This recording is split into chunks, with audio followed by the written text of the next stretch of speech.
अस्सलाम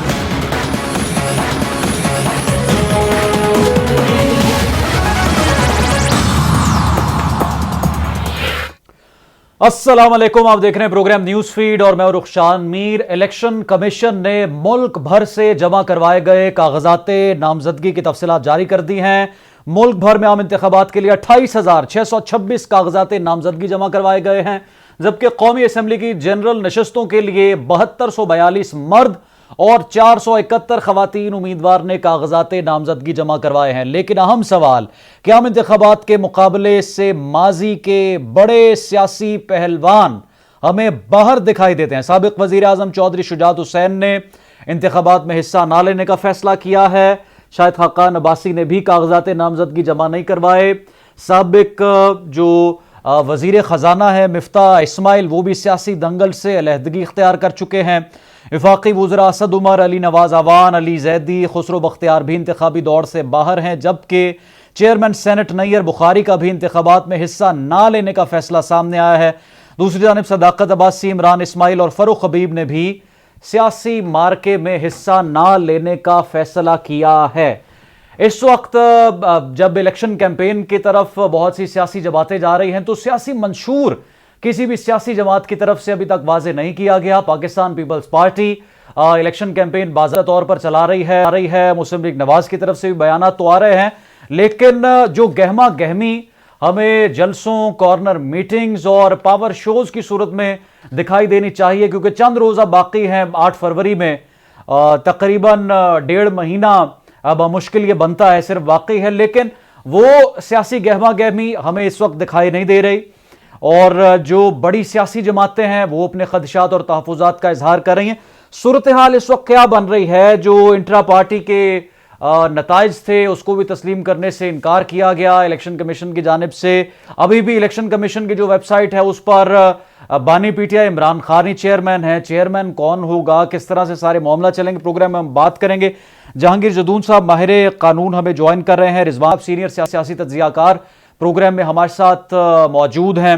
लतीफ़ खोसा साहब हमें ज्वाइन करेंगे। और मौशी तौर पर क्या मंशूर सियासी जमातें इस वक्त लेकर आ रही, जो बिलावल भुट्टो ने आज बख्तावर कैडेट कॉलेज की पासिंग आउट परेड से खिताब करते हुए कहा कि वजारतें हम बंद कर देंगे और फ्री यूनिट्स देंगे, बिजली के अवाम को रिलीफ देंगे। कैसे अमली तौर पर यह पॉसिबल हो सकता है? रिजवान रजीज साहब, आपके वक्त का बहुत शुक्रिया। इस वक्त सर जो सियासी माहौल पाकिस्तान में बन रहा है, कागजात नामजदगी तो जमा करवा दिए गए, लेकिन साबिक वज़रा आज़म, साबिक वज़रा, बड़े बड़े सियासी पहलवान इस दंगल से हमें आउट दिखाई देते हैं। और जो हिस्सा ले रहे हैं वो कहते हैं कागजात नामजदगी हमसे लिए नहीं जा रहे, फ्री एंड फेयर इलेक्शंस ख्वाब बन चुका है। कौन कह रहा है कागजात नामजदगी नहीं लिए जा रहे? पीटीआई कह रही है पूरी की पूरी 2434 कागजात नामजदगी बकौल उनके अपने, जो कि बाकी तमाम पार्टियों में सबसे ज्यादा है, वो उन्होंने जमा करवाए। आप कह रहे वो कागजात नहीं लिए जा रहे उनसे। कभी एक बात तो करे ना। एक तरफ वो शुक्रिया अदा कर रहे हैं कि जनाब हमने 2434 कागजात नामजदगी पूरे मुल्क में जमा करवाए। दूसरे नंबर पे 2334 के करीब जो हैं वो पीएमएल-एन ने जमा करवाए हैं, और 1600 कुछ जो है वो पीपल्स पार्टी ने जमा करवाए हैं। और ये अलग बात है कि इलेक्शन कमीशन की वेबसाइट के ऊपर चेयरमैन पीटीआई का नाम नहीं है, उनकी पार्टी का नाम नहीं है। तो अगर चेयरमैन, कोई पार्टी का चेयरमैन ना हो, तो फिर उसकी मखसूस नशिस्तों की जो फहरिस्त होती है, तरजीही फहरिस्त, वो हाई कोर्ट वो वहां पे जमा नहीं होती इलेक्शन कमीशन में, और उनकी भी जमा नहीं हुई। जाहिर है वो सोशल मीडिया पे इस वक्त दावा कर रहे हैं कि कल वो पेशावर हाई कोर्ट जाएंगे और पेशावर हाई कोर्ट इंतहाई तुझको एहतशाम और एहतराम के साथ जो है वो बल्ले का निशान उनके हवाले कर देंगे। तो अब देखें कल की सुबह का सूरज जो है, मंगल का सूरज जो है, वो जंगल में मंगल डाल पाता है या नहीं डाल पाता। लेकिन ज्यादा इम्कान यही है कि उन्हें बल्ले का निशान वापस मिल जाएगा, और जब वो निशान वापस मिलेगा और उनके चेयरमैन साहब बहाल होंगे, तो फिर वो फहरिस्त भी जमा करवाने का भी हुक्म ले देंगे। अदालत तो खाला जी का वाड़ा बनी हुई है ना पीटीआई के लिए हमेशा से, 2018 से। 2018 में इन्हीं अदालतों का क्या रवैया था, और 2023 में क्या रवैया है, ये अवाम को सब कुछ नजर आ रहा है। लेकिन देखिए, जहां तक सूरत हाल की बात है, इलेक्शन का माहौल बनना शुरू हो गया है। आप और मैं इलेक्शन डिस्कस कर रहे हैं, अब आप भी उसमें से निकल आइए कि किसी एक पार्टी की विक्टिमाइजेशन हो रही है और क्या फैसिलिटेशन चाहते हैं आप सर मीर ये साहब। सर कागजात नामजदगी को लेकर अब आखिरी रोज था कल, लेकिन जिस तरह नईम हैदर पंजोता साहब और जो वकील कागजात नामजदगी दस्तखत करवाने गए बानी पीटीआई से, और मुल्क भर में जो उनके तहफुजात और खदशात थे, जाहिर है कि एक प्रॉब्लम तो बना ना ये। अच्छा, लेकिन चूंकि उन्होंने खदशे का इजहार कर दिया था, इसलिए मीर साहब प्रोग्राम में लेके रजी साहब को बैठ जाए। यार ये वैसे बड़ी कमाल की बात है कि चूंकि ये हो सकता है, लिहाजा इस खदशे की बुनियाद के ऊपर मीर साहब एक प्रोग्राम तश्कील दें और उसमें जनाब माहिरीन को बुला के उनकी राय लें कि ये खदशा जो है ये बहुत बुरी बात है, ये खदशा नहीं होना चाहिए। यार हकायक पे ऊपर बात करें ना। हम तो उनके हकीकत के 2434 कागजात नामजदगी जो है वो पता नहीं किनके नामजद दाखिल हुए, ठीक है ना, जिसको वो बड़े फख्र से बयान कर रहे हैं। सर हकायक पर मैं आपसे सवाल फिर पूछ लेता हूं। इस जी वक्त प्लीज। बानी पीटीआई जेल में है, केसेस उनको साइफर में बेल मिली, लेकिन अभी भी वो पाबंदे सलासल हैं। जो उनके दूसरे दो मुकदमात में उनकी गिरफ्तारी है। ठीक है जी। तो जितने उनके कोर मेंबर्स थे, मैंने इंट्रो में जिनका नाम लिया, इलेक्शंस में तो हिस्सा ले नहीं रहे बहुत से लोग, उन्होंने वकला को टिकट्स देने का फैसला किया। अब वकला के खदशात हम इस पर भी बात नहीं करते, लेकिन एक ऐसे माहौल में फ्री एंड फेयर इलेक्शंस और इसकी क्रेडिबिलिटी के हवाले से मैं आपसे पूछना चाहता हूं बतौर एक एनालिस्ट, आप समझते हैं कि जब 8 फरवरी को इलेक्शंस होंगे इस तरह के माहौल में तो उसके नताइज तस्लीम किए जाएंगे?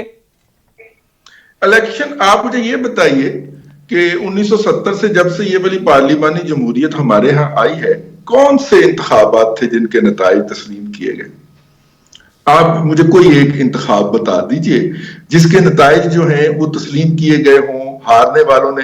हारने वालों के लिए हमारे कल्चर में हमेशा धांधली होती है और जीतने वाले के लिए जमहूरियत का सूरज तलू होता है। तो इसलिए अब देखिए ना, 2013 के अंदर 4 सीटों का तमाशा लगा के पूरे 5 साल मातम किया गया सड़कों के ऊपर। 4 सीटों का तमाशा लगाया गया ना कि 4 हलके खोल दे तो जनाब ये हो जाएगा, वो हो जाएगा, और वो चारों के चारों हलके 2018 के अंदर तमाम तर फैसिलिटेशन के बावजूद हारे। लेकिन उस पार्टी ने सड़कों पे तमाशा लगाया ना मेरे भाई। तो इसलिए इलेक्शन के नताइज ऐसे ही होते हैं हमारे जैसे मुल्कों में जहां पे जमहूरियत अभी गोडे गोडे चलना भी ना सीख पा रही हो, वहां पे ऐसे ही होते हैं। नहीं तस्लीम करेंगे 3 या 4 माह के बाद बहुत सारी पार्टियां जो इन इंतखाबात में बहुत बड़े बड़े दावों के साथ हिस्सा ले रही हैं, वो दोबारा सड़कों के ऊपर होंगी। और ये हमारा कल्चर है और इसको हम रिसेंट पास्ट की तो मैं यानी आप ज़हनी तौर पर तैयार रहे हैं कि जो नताइज आएंगे उसको तस्लीम नहीं किया जाएगा सियासी जमातों नहीं किया जाएगा, नहीं किया जाएगा। लेकिन देखना हमें ये होगा कि जो सियासी कुव्वतें सड़कों पे होंगी, क्या उनके साथ सिर्फ सियासी कुव्वतें होंगी या गैर सियासी कुव्वतें भी होंगी, जो कि हमेशा पाकिस्तान के अंदर किसी भी तब्दीली का कैटलिस्ट होती। कैटलिस्ट अगर आपने 9वीं के अंदर केमिस्ट्री पढ़ी हो और यकीनन पढ़ी होगी, तो कैटलिस्ट वो होता है कि जो अमल के अंदर से कीमियाई अमल के अंदर हिस्सा तो नहीं लेता, लेकिन कीमियाई अमल को तेज जरूर कर देता है। तो पाकिस्तान के अंदर भी कुछ सियासी कुव्वतें हैं जो अगरचे सियासत में हिस्सा तो नहीं लेती, लेकिन तब्दीली के अमल को तेज कर देती हैं। तो अगर तो उन 4 माह के बाद या 6 माह के बाद सड़कों पे आने वालों के अंदर वो वाली सियासी कुव्वतें जो है वो शामिल हो गई, तो फिर एक तब्दीली की तरफ हम चल पड़ेंगे। और अगर नहीं शरीक हुई तो वो हुकूमत को 2, 2.5, 3 साल निकाल जाएगी। ठीक है, जहांगीर जदून साहब ने हमें ज्वाइन किया। जदून साहब आपके वक्त का बहुत शुक्रिया। रिजवान रजी साहब अभी गुफ्तगू फरमा रहे थे, कह रहे हैं कि 70 से लेकर जब भी इंतखाबात हुए कमोबेश यही सूरत हाल रही, और जो हार रही होती है सियासी जमात जब या जिसकी पोजीशन कमजोर होती है, फिर वो इलेक्शंस को लेकर इस तरह की खदशात और रिगिंग का तासुर लेने की कोशिश करती है। इस वक्त सर जो सूरत हाल है, कागजात नामजदगी तो मुल्क भर में जमा करवाए गए, लेकिन एक बहुत बड़ी सियासी जमात पाकिस्तान तहरीक इंसाफ के खदशात कि हमें ना लेवल प्लेइंग फील्ड दी जा रही है, और कागजात नामजदगी भी जिस तरह से ट्विटर पर आपने देखा ट्रेंड भी चलता रहा, और उनके जो रहनुमा हैं किस तरह से पकड़ धकड़ का उन्हें सामना भी करना पड़ा। अब सर सूरत हाल इस हवाले से मैं आपसे ये जानना चाहता हूं कि बल्ले के निशान को लेकर इंट्रा पार्टी के जो इंतखाबात हुए उसको लेकर भी एलिगेशन आ गया, तस्लीम करने से इनकार किया गया। बैरिस्टर गौहर हैं चेयरमैन या बानी पीटीआई चेयरमैन है, इस हवाले से भी एक बड़ा सवाल है। सर कानून क्या कहता है, जो इंट्रा पार्टी इलेक्शंस हुए उसके फिर नताइज आए और टिकटों की तकसीम का भी ये मामला है, किस तरह से होगा, कौन फैसला करेगा कानूनी तौर पर? बिस्मिल्लाहिर्रहमानिर्रहीम। बहुत शुक्रिया। देखिए, कानून में ये है कि जो सेक्शन 209 ऑफ इलेक्शन एक्ट है और 210 है, उसके मुताबिक जो भी पार्टी का चेयरमैन होता है या वो चेयरमैन किसको ऑथोराइज करता है तो इलेक्शन कमीशन में एक सर्टिफिकेट देना पड़ता है। नंबर 1, अगर 209 के तहत सर्टिफिकेट है कि जी हमारी पार्टी के अंदर जो इलेक्शन हुए हैं एज पर कॉन्स्टिट्यूशन, और हर पार्टी का जो आइन है, कॉन्स्टिट्यूशन है, वो इलेक्शन कमीशन के पास जमा होता है। वो उसको देखते हैं, वो ठीक है, वो उसको में अभी इख्तियार भी है कि वो ये कोई प्रपोजल भी दे सकते हैं पार्टी को कि इसमें ये चीजें जो है ये ठीक नहीं है। तो उस कॉन्स्टिट्यूशन के मुताबिक इलेक्शन जो होता है वो उसका सर्टिफिकेट देता है। अब इसमें यह है कि अगर कोई बंदा, उन्हीं का बंदा पार्टी को चैलेंज करता है, वैसे तो मेरा एक कैटेगोरिकल स्टांस है कि जितनी भी पॉलिटिकल पार्टी है पाकिस्तान में, कोई एक्सेप्शन होगी एक दो, उसके अलावा जितने भी इलेक्शन होते हैं पॉलिटिकल पार्टीज में बराए नाम होते हैं वो कोई। अब पीटीआई जब शुरू में पिछले 5-7 सालों में उन्होंने काम शुरू किया तो इसमें जस्टिस वजीउज़्ज़मान जो रिटायर्ड है उनका पता है आपको, अहमद तस्नीम नूरानी जो है वो, और बाकी लोगों ने कहा जी हम बड़ी डेमोक्रेटिकली पार्टी बनाएंगे, इलेक्शन इस तरह होंगे, तो उनको हटा दिया गया था। वो पॉलिटिकल पार्टी में उस तरह के इलेक्शन नहीं होते। जस्टिस वजीउद्दीन सिद्दीकी जी, ना वजीउज़्ज़मान सिद्दीकी नहीं है, वो अपने कराची वाले हैं ना, जस्टिस वजीउज़्ज़मान जी। अच्छा, तो फिर वो खत्म हो गया। आप देखें इनका, अब इलेक्शन कमीशन ने इनको कहा जी आप 20 दिन के अंदर इलेक्शन करें। अब दोबारा जो इनके फाउंडर है वो कहते हैं जी मैं मेंबर हूँ, अकबर असबाबर, चलो जो भी है वो उनका इंटरनल मामला है, लेकिन इलेक्शन कमीशन ने एक ऑर्डर पास कर दिया है। अब इनके पास ये ऑप्शन है, मेरे ख्याल में ये पेशावर हाई कोर्ट जा रहे हैं, तो पेशावर हाई कोर्ट अब देखेगी कि आया इनको, अगर वो इलेक्शन कमीशन का ऑर्डर सस्पेंड कर देती है तो बल्ला भी बहाल हो जाएगा, इनका इलेक्शन भी जो है इंटर पार्टी बहाल हो जाएगा। तो अगर वो हाई कोर्ट इनके आर्गूमेंट के साथ या इनके केस के साथ एग्री नहीं होती तो फिर इनके लिए मसला होगा, फिर इनको हो सकता है सुप्रीम कोर्ट जाना पड़े। सर ये पीटीआई पार्लियामेंटेरियंस के सरबराह परवेज खटक जो बड़े साथी थे देरीना इमरान खान साहब के, उन्होंने कहा कि मुझे बल्ले के निशान की ऑफर हुई थी लेकिन मैंने इनकार कर दिया, लोग फिर मेरी सियासी जमात में आते रहे, उनका पूरा ये स्टेटमेंट है। ये सर पॉसिबल है कि बल्ले का निशान उनको खुद ऑफर किया जाए, और किसने ऑफर किया? ये इलेक्शन कमीशन ने कहा कि आप रख लें बल्ले का निशान?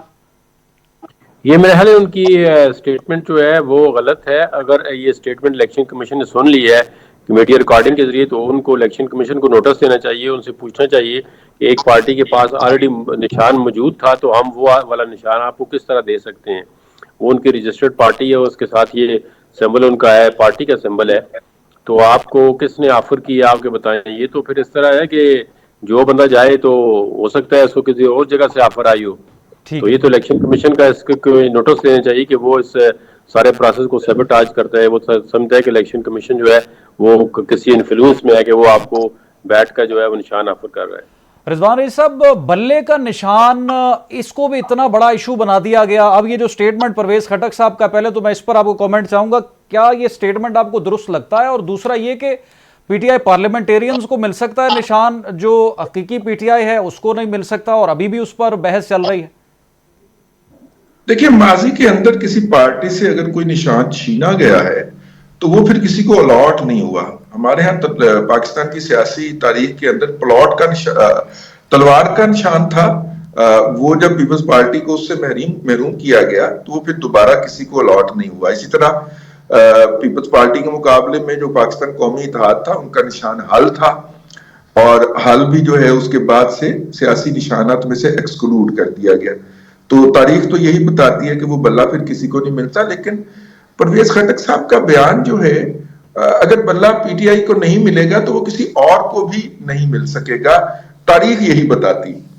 लेकिन हमारे यहाँ तारीख नहीं भी लिखी जाती है, तब्दील भी होती रहती है, हम क्या कह सकते हैं। लेकिन परवेज साहब का जो है वो बयान जो है परवेज खटक साहब का, वो बहुत डुबियस है। उन्होंने ये तो कहा कि ऑफर हुई थी, उन्हें किसने ऑफर की थी उन्होंने ये नहीं बताया उसके अंदर। मतलब कि उन्हें ये बताना चाहिए कि इलेक्शन कमीशन के अलावा, मेरा तो ख्याल है कि जदून साहब रहनुमाई फरमाएंगे कि इवन इलेक्शन कमीशन भी ये ऑफर नहीं कर सकता, जबकि एक पार्टी के पास एक निशान मौजूद हो तो इलेक्शन कमीशन भी नहीं कर सकता। तो इसकी वजाहत तलब करनी चाहिए इलेक्शन कमीशन को परवेज खटक साहब से कि भाई आपको किसने ऑफर की थी कि आपको ये वाला निशान अलॉट किया जाए। ये इस तरह के इकदाम जो हैं वो इलेक्शन के प्रोसेस के बारे में शकूक व शुबहात पैदा कर देंगे और इलेक्शन कमीशन को इनके बारे में बहुत एहसास होना चाहिए। जी जहांगीर जदून साहब, इलेक्शंस की क्रेडिबिलिटी को लेकर और फ्री एंड फेयर इलेक्शंस को लेकर बहुत सी सियासी जमातें, पाकिस्तान पीपल्स पार्टी और पीटीआई जो दो मेजर जमातें हैं, वो अपने अपने तहफ़्फ़ुज़ात का इजहार कर रही हैं। पीटीआई का ये कहना कि किसी तौर हमें लेवल प्लेइंग फील्ड नहीं मिल रही। इससे मिलते जुलते बयानात ही बिलावल भुट्टो जरदारी साहब ने मुतअद्दिद मरतबा दिए कि फ्री एंड फेयर इलेक्शंस नहीं होंगे। एक दफ़ा तो उन्होंने इंदिया दिया कि हम प्रोटेस्ट करेंगे, धरना देंगे, एहतजाज करेंगे। Sir, free and fair elections को यकीनी बनाना ये निगरान हुकूमत की जिम्मेदारी है, इलेक्शन कमीशन की जिम्मेदारी है। और इस वक्त अगर हम ट्विटर देखें तो जो पोल्स हो रहे हैं ट्विटर पर, आवाम को भी यही लग रहा है कि वक्त का ज़िया हो सकता है, लेकिन इन हालात में इलेक्शंस नहीं हो सकते। सर, जिम्मेदारी किस पर आयद होती है? नहीं, इलेक्शन होना चाहिए। इलेक्शन ना होना किसी मसले का हल नहीं है। वो डेमोक्रेटिकली अब इलेक्शन की सबसे बड़ी जिम्मेदारी, आईनी जिम्मेदारी है, वो इलेक्शन कमीशन की है। इलेक्शन कमीशन आइन जो है वो इलेक्शन कमीशन को ही मैंडेट देता है कि इलेक्शन के जो कमीशन ऑफ पाकिस्तान है वो फ्री, फेयर एंड ट्रांसपेरेंट और एज पर लॉ इलेक्शन कराएगा। अभी डेट आ चुकी है। इलेक्शन कमीशन ने प्रेसिडेंट की कॉन्सेंट के साथ डेट जो है प्रेसिडेंट ने अनाउंस कर दी है। शेड्यूल हो गया है। अब 8 फरवरी को इलेक्शन होना है। अब प्रोसेस दूसरा स्क्रूटनी का शुरू हो चुका है। तो इसमें तो कोई इलेक्शन न होने वाली बात ऐसी नहीं है। अब जहां तक आप कहते हैं ना लेवल प्लेइंग फील्ड, तो लेवल प्लेइंग फील्ड तो हर पार्टी के लिए होना चाहिए। अब पीटीआई की जो ज्यादा सपोर्ट है वो आपको पता है सोशल मीडिया के जरिए उनके जितना भी डिजिटल मीडिया है, सोशल मीडिया, उनको मैसिव सपोर्ट है अंदर सोशल मीडिया। तो उस पर वो अपना काम कर रहे हैं। अभी जहाँ तक नॉमिनेशन का तल्लक है तो हर एक हल्के से पीटीआई के कम से कम 4-5 उम्मीदवारों ने कागज जमा कराए हैं। और किसी हल्के में जो जिन मेरे इल्म में है कोई ऐसा वाकया नहीं पेश हुआ कि इनको कोई कहा हो जी कि जिस तरह इस्लामाबाद है इसके अंदर एक एक हल्के से 5-5, 6-6, 7-7 बंदों ने पीटीआई के। इस तरह हमारा जो हज़ारा टवीन है जिसपे मैंने मियां नवाज शरीफ भी कागज जमा कराए, उस पर कोई बंदा नहीं आया, उसने नहीं कहा जी कि हमें कोई शिकायत है। एक ही हल्के के यकीन करें कि 30-30, 32-32, 40-40, बाद हल्कों में 50 बंदों ने भी नॉमिनेशन दाखिल कराए और पीटीआई के मल्टीपल बंदों ने कराए। उनको शायद ये खदशा था कि अगर एक बंदे के कागज रिजेक्ट होते हैं दूसरा, तो इसमें ओवरऑल जितना इन्होंने ह्यू एंड क्राई की है इतना नहीं है। लेकिन मैं ये नहीं कहता हैविंग सेड दैट कि ऐसा होना चाहिए, बिल्कुल नहीं होना चाहिए। और किसी को भी फ्रीडम ऑफ एक्सप्रेशन या जो आपको फंडामेंटल राइट एक्सरसाइज करने में उसको बिल्कुल नहीं रोकना चाहिए। जो कानून के मुताबिक उसका हक है उसको देना चाहिए। और उसके लिए अगर वो नहीं मिलता तो उसके लिए फोरम मौजूद है। पीटीआई को मैं मैक्सिमम रिलीफ अब भी मिल रहा है। although के वो समझते हैं कि हमारी पार्टी मुश्किलात में है, लेकिन मेरे ख्याल में पार्टी जो है जितनी भी पॉलिटिकल पार्टी है वो किस तरह से बड़ी मुश्किलात से गुजर के आगे आई है। इसी तरह पॉलिटिकल पार्टी जो है वो बनती है, लेकिन उनको अब भी मुश्किलात के अंदर भी बड़ा अच्छा रिलीफ जो है वो सुप्रीम कोर्ट लेवल तक मिल रहा है। एक वो जमाना था कि सुप्रीम कोर्ट के 5 जजेस जो है वो एक तरफ थे, तमाम एस्टेब्लिशमेंट और जुडिशरी एक पेज पे थी, और एक चलती मतलब ठीक ठाक चलती हुकूमत को उन्होंने बड़े अनरीजनेबल और विदाउट एनी ग्राउंड जो है वो फारग कर दिया। और फिर आपने देखा 2 साल 3-3 साल जितने भी लोग थे वो जेलों के अंदर रहे, किसी की बाद में जमानत हो गई, किसी का केस ही खारिज हो गया। तो ये मामलात जो है अनफॉर्चुनेटली नहीं होने चाहिए, लेकिन पाकिस्तान की तारीख में, और इसकी जिम्मेदारी ज्यादा जो है वो पॉलिटिकल पार्टी पर भी है, दूसरे लोगों पे ये भी जो काम करते हैं, लेकिन पॉलिटिकल पार्टी पे भी जिम्मेदारी है कि ये अपना कंधा जो है वो प्रोवाइड करते हैं इस तरह के काम। ठीक, रिजवान रईस साहब, अभी जो सियासी मंजरनामा बन रहा है, एक तरफ तो नून लीग के अलायंसेज हैं, बहुत सी सियासी जमातों के साथ अब बने, लेकिन दूसरी तरफ जो पीटीआई है, नए चेहरे हमें देखने को मिल रहे हैं। मिसाल के तौर पर मरियम नवाज का मुकाबला उनकी एक सोशल वर्कर जो इस वक्त जेल में है, सनम जावेद, उनसे होगा। वकला को उन्होंने टिकट्स दिए, जिन वकला को हमने सियासी तौर पर पहले इस तरह से नहीं देखा कि वो एमएनए का इलेक्शन कंटेस्ट कर रहे हैं। तो नए चेहरे भी सियासत में आ रहे हैं इस तमाम तर सूरत हाल में। अमली तौर पर आपको क्या लगता है, ग्राउंड में कोई पीटीआई को कोई बर्तरी या कोई सीट्स निकाल पाएगी नए चेहरों के साथ? आप क्या सुनना चाहते? मैं सच सुनना चाहता हूं जो सच है। देखिए इलेक्शन जो है वो एक साइंस है, और पोलिंग डे की साइंस जो है वो बड़ी डिफरेंट है। उसकी मैनेजमेंट, एक हल्के के अंदर तकरीबन 250 पोलिंग स्टेशन होते हैं, और जहां पे आपको दो दो पोलिंग एजेंट्स चाहिए होते हैं, 500 डेडिकेटेड बंदा आपको चाहिए होता है जो मुखालफिन के साथ ना मिल जाए काउंटिंग के वक्त ना। तो उन 500 लोगों का खाना पीना, उन्हें उस जगह पे पहुंचाना, ये सारे का सारा ये इससे सुबह 6 बजे आगाज होता है इलेक्शन डे का। फिर वोटर्स को वहां पे लेके आना, ये कह देना कि लोग दूसरों की गाड़ियों में बैठ के आएंगे और दूसरों के पोलिंग जो लगे होंगे, पोलिंग स्टेशन बाहर जो लगे होते हैं, वो पोलिंग कैंप्स लगे होंगे, वहां से वो पर्ची बनाएंगे और वोट जो है वो हमें देंगे। ये इस तरह के बहुत सारे कैंडिडेट हर इलेक्शन के अंदर खड़े होते हैं। पोलिंग डे मैनेजमेंट जो है वो एक अलग से साइंस है। फिर जब इलेक्शन हो जाते हैं, वोट डल जाते हैं, फिर उन वोटों की हिफाजत करना और रिटर्निंग अफसर तक उसको पहुंचाना, कहीं पे दरमियान में पोलिंग स्टाफ रुक के उसके अंदर अपना वो खोल के, थैले खोल के कोई 2 नंबर ही ना कर दे, वरना 5 साल अदालतों में गुजर जाएंगे। तो ये सारी एक मैनेजमेंट होती है। उस दिन 1000-1200 आपको वर्कर चाहिए होता है इसको मैनेज करने के लिए। पहली बात तो ये है। तो वो आपने सोशल वर्कर कहा, वो सोशल मीडिया वर्कर है, सोशल वर्कर नहीं है। मुझे एक हाथ में डंडा पकड़ के दूसरे हाथ में मार रही होती थी और टिकटॉक बना के आपको और मुझे पागल बना रही होती थी, वही वाली है ना खातून। मेरा ख्याल है कि पीटीआई जो है हर जगह मौजूद तो रही ना, पीटीआई का कोई जलसा था या उनका प्रोटेस्ट था? नहीं, वो जमान पार्क में पहरा दिया करती थी, दिन रात पहरा दिया करती थी। वो उनके कागजात उन्हीं वालिद साहब ने जमा करवाए जिन्होंने इब्तदाई तौर पे यूट्यूबर्स को ये इंटरव्यू दिए कि उनका तो 8 साल से उनसे कोई बोलचाल भी नहीं है, लेकिन उन्हीं वालिद साहब ने जाके उनके कागजात नामजदगी भी जमा करवाए। कोई बात नहीं, पीटीआई को इस बात की खुली इजाजत है कि वो आज एक बात करे, कल दूसरी बात करे, परसों तीसरी बात करे, चौथे दिन चौथी बात करे और 5वें दिन 4 ही बातों से मुकर जाए, उसको सब इजाजत है। लेकिन मैं ये कह रहा हूं कि देखिए, election is a serious game, इस तरह नहीं होता। और ठीक है, अगर वो ये 1200 लोग वहां पे मैनेज कर लेंगे। यहां पे तो देखिए ना, वजीराबाद के अंदर 12 लोग गिरफ्तार होते हैं पुलिस के हाथों। और वो जो है वो क्या है जी, वकील इनके शेर अफजल मरवत साहब जो है, मीर शेर अफजल मरवत, आप देखें नाम कितना बड़ा है, तो वो भी गायब हो जाते हैं और कहते हैं हमें जलसा नहीं करने देते।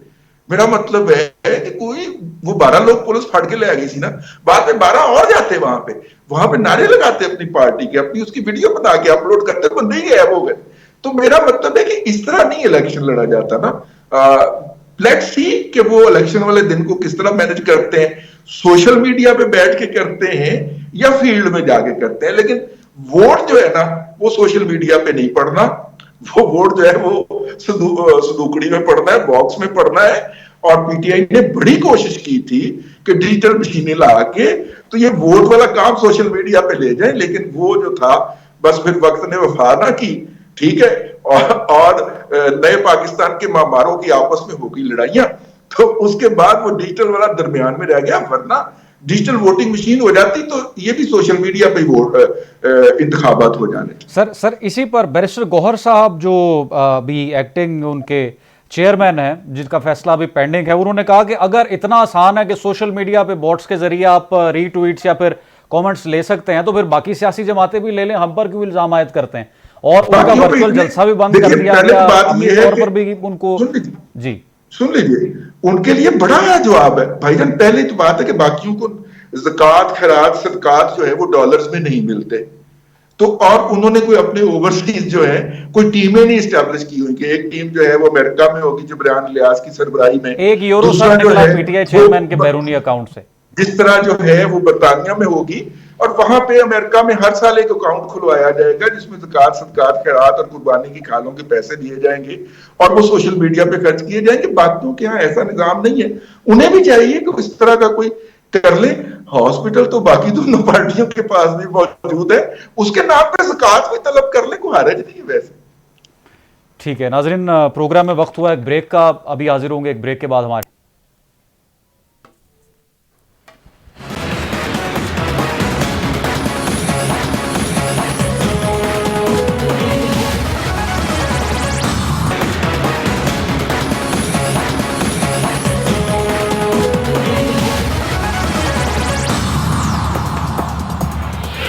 वेलकम बैक नाजरीन। कागजाते नामजदगी मुल्क भर से इलेक्शंस 2024 के लिए जमा करवा दिए गए हैं और जिस तरह से हम पहले डिस्कस कर रहे थे कि 28,626 कागजाते नामजदगी जमा करवाए गए। पाकिस्तान तहरीक इंसाफ की तरफ से पहले ये एलिगेशन आया कि हमें कागजाते नामजदगी जमा नहीं करवाने दिए जा रहे और उसके बाद फिर इस लिस्ट के मुताबिक जो तफसीलात आई हैं पाकिस्तान तहरीक इंसाफ ने भी तकरीबन तमाम हलकों से कागजाते नामजदगी जमा करवा दिए, लेकिन वो खदशात और तहफ़्फ़ुज़ात आज भी उनके बरकरार हैं और नईम हैदर पजोदा साहब हो, बैरिस्टर गौहर या फिर शेर अफजल मरवत साहब जो इस वक्त अमली तौर पर पाकिस्तान तहरीक इंसाफ की तर्जुमानी करने वाले वकला हैं या जो उनके अब कैंडिडेट्स हैं इन इलेक्शंस में, वो वही इल्ज़ामात दोहरा रहे हैं। जहांगीर जादून साहब, सर ये इलेक्शंस की क्रेडिबिलिटी को लेकर, फ्री एंड फेयर इलेक्शंस को लेकर इलेक्शन कमीशन या चीफ इलेक्शन कमिश्नर या फिर जिस तरह से अपनी पेशी के मौके पर बानी पीटीआई ने जज के रूबरू पेश होकर कहा कि इलेक्शंस को गैर मुतनाज़ा बनाना अदालतों का काम है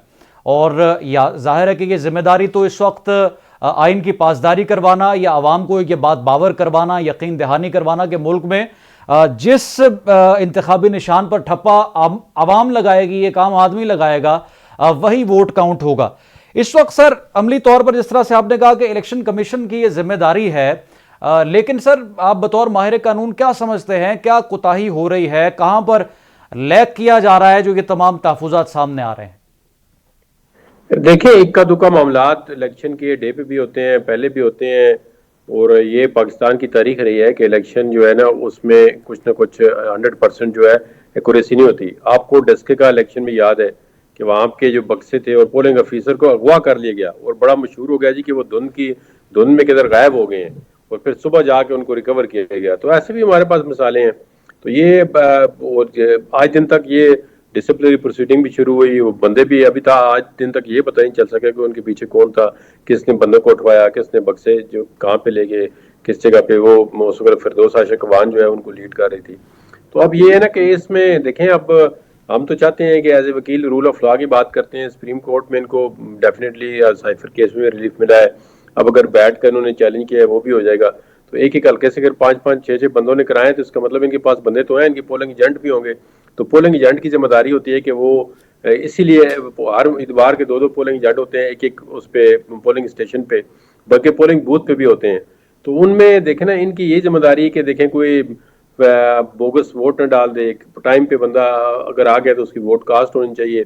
फिर जब रिजल्ट उधर काउंटिंग होती है तो हर उम्मीदवार का जो पोलिंग एजेंट होता है वो उधर मौजूद होता है।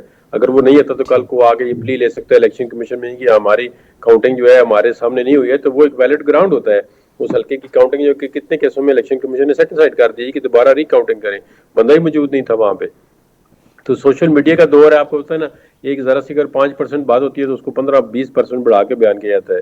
तो आजकल वो हालात नहीं जो आज 10 साल 20 साल पहले होते थे कि जी बात जो मर्जी कर लो, बक्सा उठा के इधर कर दिया उधर कर दिया, वो वाले हालात अब खत्म है। तो मेरे ख्याल में पीटीआई वालों को मुकम्मल अगर इन्होंने इतने उम्मीदवारों ने पेपर सबमिट करा दिए हैं तो मेरे ख्याल में इलेक्शन में भी हिस्सा लेंगे और फुल पार्टिसिपेशन होगी और होनी चाहिए भी।